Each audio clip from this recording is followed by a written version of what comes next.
www.attableek.com, the reviver of Iman. Bismillahirrahmanirrahim. Alhamdulillahi Rabbil Alameen. Wassalatu wassalamu ala Sayyidina Muhammadin wa ala alihi wa ashabihi ajma'in. جو بیماریاں انسان کی دل کی دنیا کو بگاڑتی ہے، اس میں ایک ہرس اور لالچ کی بیماری ہے۔ ہرس کا مطلب یہ ہوتا ہے کہ انسان کا دل دنیا کی فانی چیزوں کے ساتھ لگا ہوا رہے۔ ہرس اگر نیکیوں کی ہوتی ہے، اچھے کام کی ہوتی ہے، تو وہ بہت ہی پسندیدہ اور اچھی ہے۔ ہرس اگر انسانوں کی خیر خواہی کے متعلق ہوتی ہے تو وہ بہت ہی اچھی اور پیاری چیز ہے۔ قرآن میں حضرت نبی کریم صلی اللہ علیہ وسلم کی صفت بیان کی گئی، حریص علیکم۔ تو ہرس جب دوسروں کی خیر خواہی، نفع رسانی اور بھلائی کے متعلق ہوتی ہے تو وہ بہت اچھی ہوا کرتی ہے۔ ہمارے حضرت مفتی محمود حسن صاحب گنگوہی رحمۃ اللہ علیہ، حضرت شیخ الاسلام مولانا سید حسین احمد مدنی رحمۃ اللہ علیہ کے متعلق ایک بڑی عجیب و غریب بات فرمایا کرتے تھے، حضرت کے ملفوظات میں بھی موجود ہے۔ تہجد میں اللہ کی بارگاہ میں روتے روتے دعا کرتے کرتے ایک مرتبہ اللہ سے عرض کرنے لگے، اللہ حسین احمد کو جہنم میں ڈال دے اور ان تمام کافروں کو جہنم سے نجات دے دے۔ حضرت کے مکتوبات کے مرتب مولانا نجم الدین صاحب حضرت کی یہ دعا سن کر کے چونک گئے کہ حضرت یہ کیا ارشاد فرما رہے ہیں دعا کے اندر۔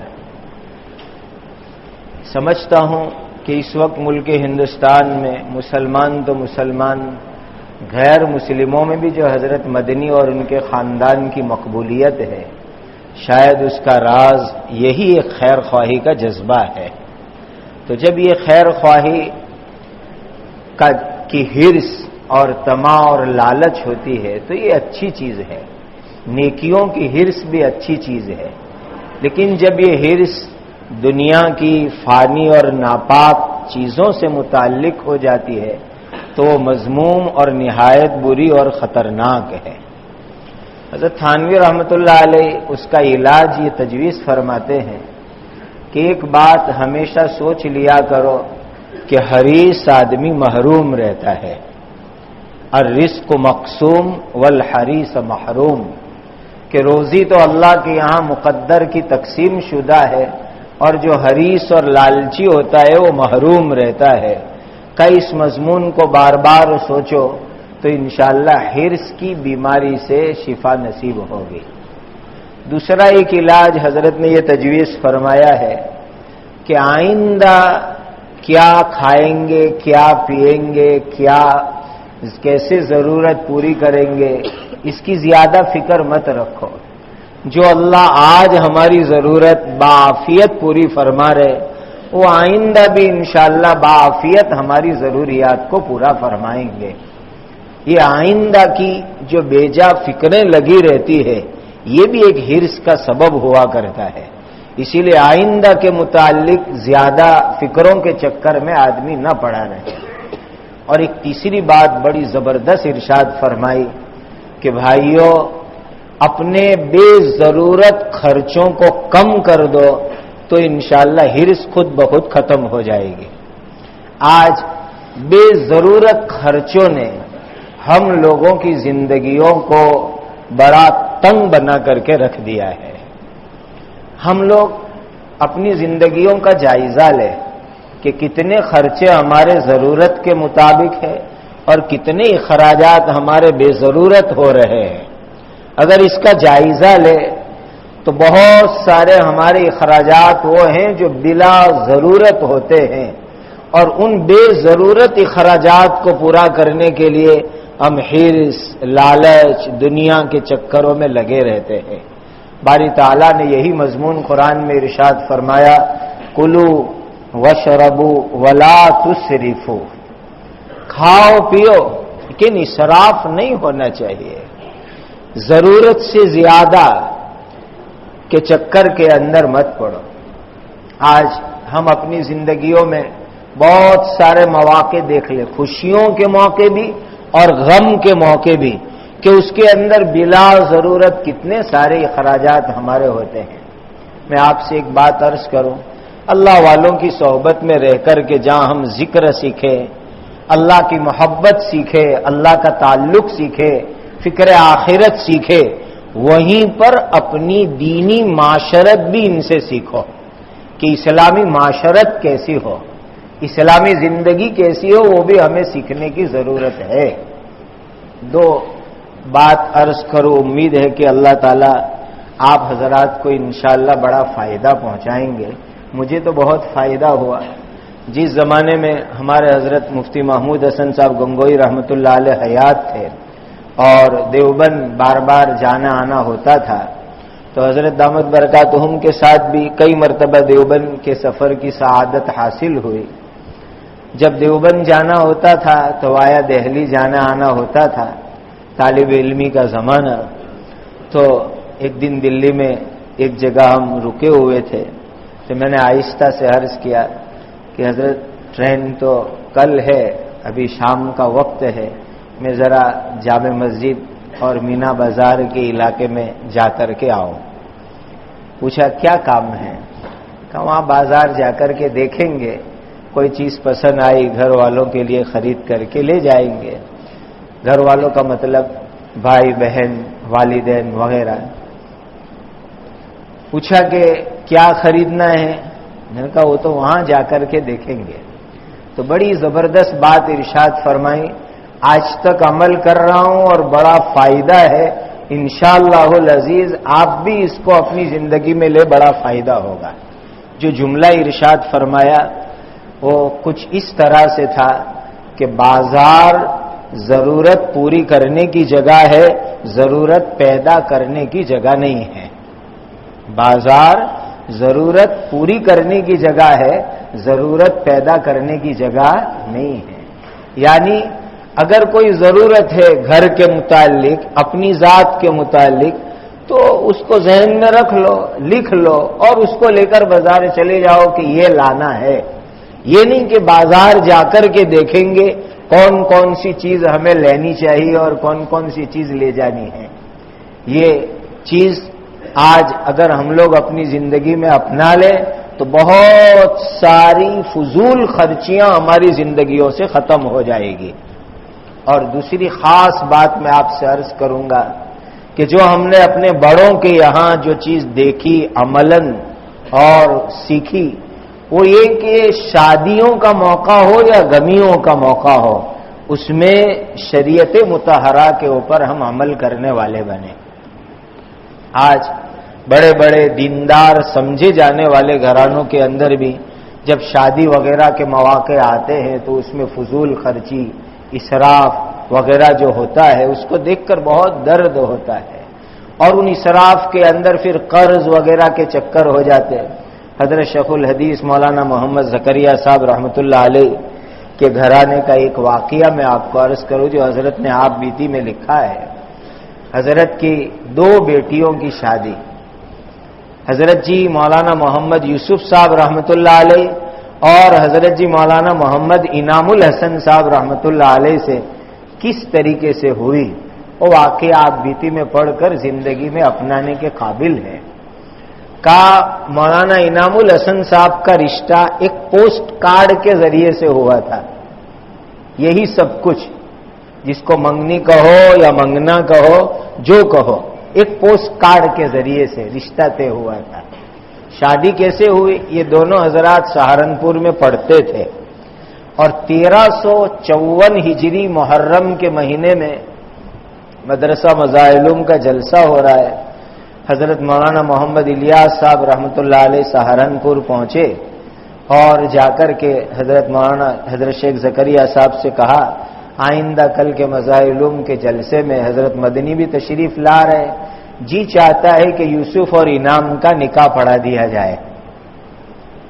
آئندہ کل کے جلسے میں حضرت مدنی تشریف لا رہے، جی چاہتا ہے کہ یوسف اور انعام کا نکاح پڑھا دیا جائے.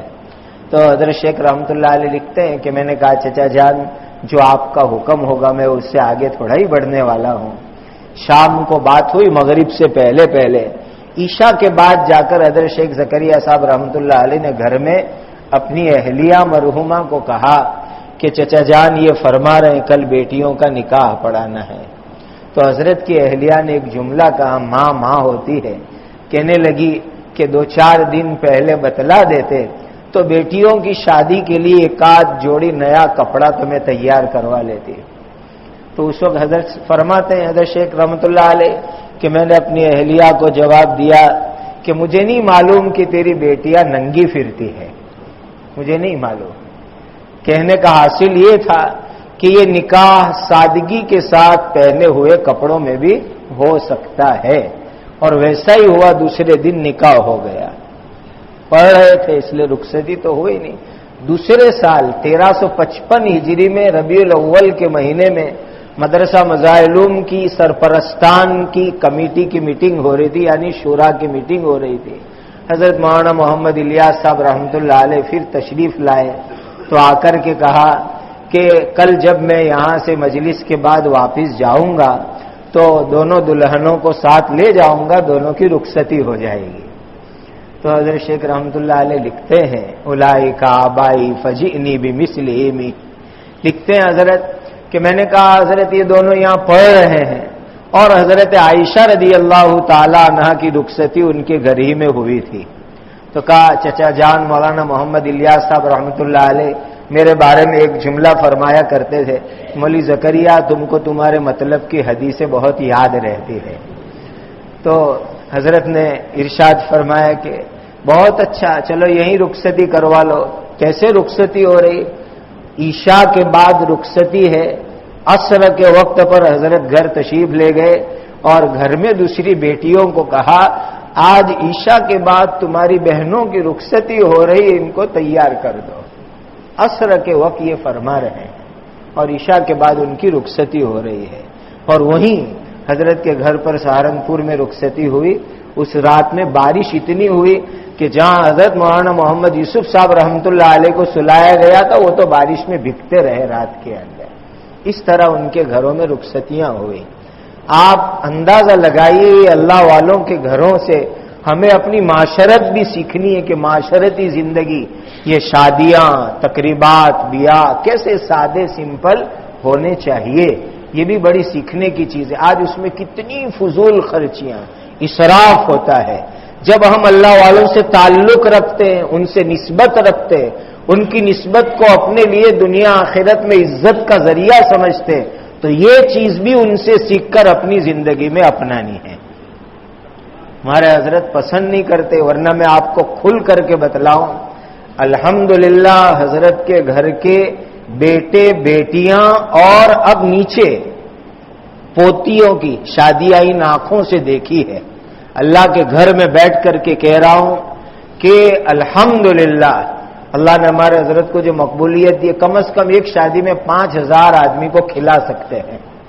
لیکن ہر شادیاں اللہ کو گواہ رکھ کر کے میں کہتا ہوں بالکل سنت طریقے سے سادگی کے ساتھ بلا تکلف ایک دم سمپل ماحول کے اندر مختصر جو لوگ وہاں موجود ہیں ان کی حاضری میں سیدھے سادے نکاح ہوئے. اور وقت کا شیخ، وقت کے شیخ الحدیث، اس کے باوجود حضرت فاطمہ کی رخصتی پر عمل کرتے ہوئے خود اپنی بیٹیوں کو سسرال پہنچانے کے لیے تشریف لے گئے ہیں. یہ میں خدا کو گواہ رکھ کر کے کہہ رہا ہوں، اپنی بیٹیوں کو خود سسرال پہنچایا ہے. میں جانتا ہوں اس بات کو.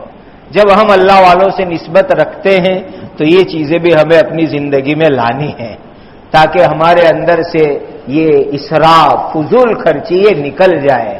اسی لیے یہ جو ہرس ہے، یہ ہرس کے شعبوں میں آگے چل کر یہ باتیں آتی ہے کہ ہم اپنے اخراجات کو کم کر دے اور بے ضرورت اخراجات کے پیچھے اپنی دولت کو نہ لگاوے۔ اللہ سبحانہ و تعالی ہم سب کو اپنے معاشرت اچھی طریقے سے اور شادی بیاہ سادگی کے ساتھ گزارنے کی توفیق عطا فرمائے، اور دنیا کی ناپاک ہرس سے اللہ ہمارے دلوں کو پاک فرمائے۔ وآخر دعوانا ان الحمد للہ رب العالمین۔ سبحان ربک رب العزت عما یصفون وسلام علی المرسلین والحمد للہ رب العالمین۔